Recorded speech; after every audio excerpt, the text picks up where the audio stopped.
अपनी उस सीट को राम के नाम पर समर्पित करते हुए छोड़ दें। नमस्कार, P3 भारत में एक बार फिर आप सबका स्वागत है।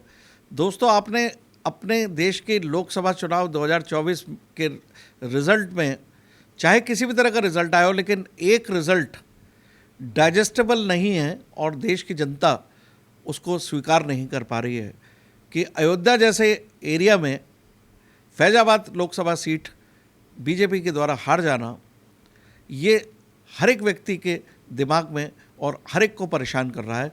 इस परेशानी की स्थिति में देश के समस्त लोगों ने अयोध्या वासियों को विलेन के रूप में देखा है और इस तरह की सूचनाएं आ रही हैं कि वहाँ पर पर्यटन बहुत कमर तोड़ चुका है और लोग अयोध्या नहीं जा रहे हैं, विमान की बुकिंग कैंसिल्स हो रही हैं। इसके अलावा अयोध्या वासियों को काफ़ी कुछ खड़ी खोटी सुनाई जा रही है देश की बाकी जनता में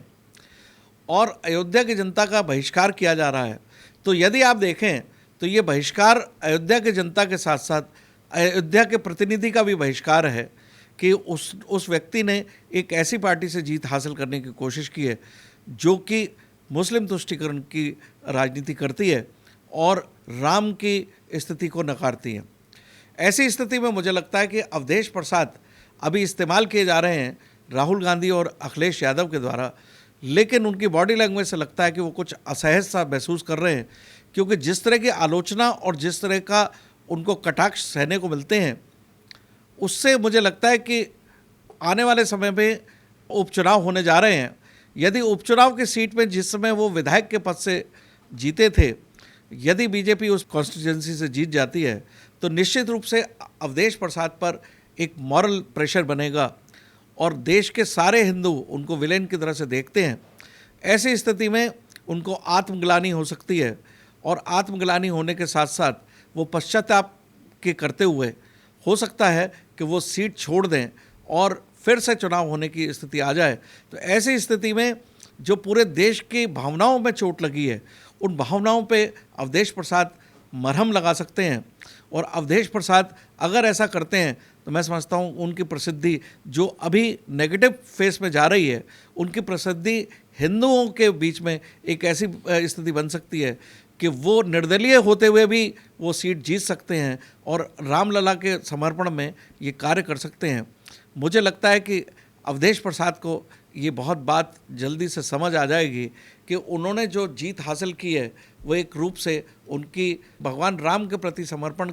को ध्यान में रखते हुए उनकी हार है। वो अयोध्या वासियों के साथ साथ पूरे देश के नज़रों में विलेन बने हुए हैं। ऐसी स्थिति में वो अपना ये कदम उठा सकते हैं कि वो अपनी उस सीट को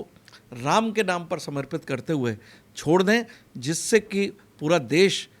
इस बात को फिर से उस अयोध्या सीट पर चुनाव होते देखे और फिर एक बार दो हाथ होते नजर आए। तो ऐसी स्थिति में जो धोखा हुआ है हिंदुओं के साथ अयोध्या में, और अयोध्या वासियों ने भी जो गलती की है, वो अयोध्या वासी एक तरह से वो प्रतिनिधि भी हैं, तो प्रतिनिधि को भी चाहिए कि जिस तरह से उनके अयोध्या के लोगों का बहिष्कार पूरा देश कर रहा है, तो ऐसी स्थिति में वो एक बहिष्कृत व्यक्ति हैं बाकी देश की जनता के द्वारा। तो उन्हें जल्द से जल्द इस पर विचार करना चाहिए और वो इस्तीफ़ा देकर पूरे देश में, न केवल देश में बल्कि विश्व में भी छा सकते हैं कि एक व्यक्ति राम को समर्पित होकर अपनी सीट छोड़ देगा। तो ऐसी स्थिति में उस व्यक्ति को जीत हिंदूवादी ही दिलवाएंगे, ऐसा मेरा मानना है। भगवान, मुझे लगता है कि भगवान अवधेश प्रसाद जी को सद्बुद्धि देंगे और वो अपनी सीट छोड़कर अपने आप को काफ़ी प्रसिद्धि पाने के लिए प्रयास करेंगे, ऐसा मेरा मानना है। आइए दोस्तों,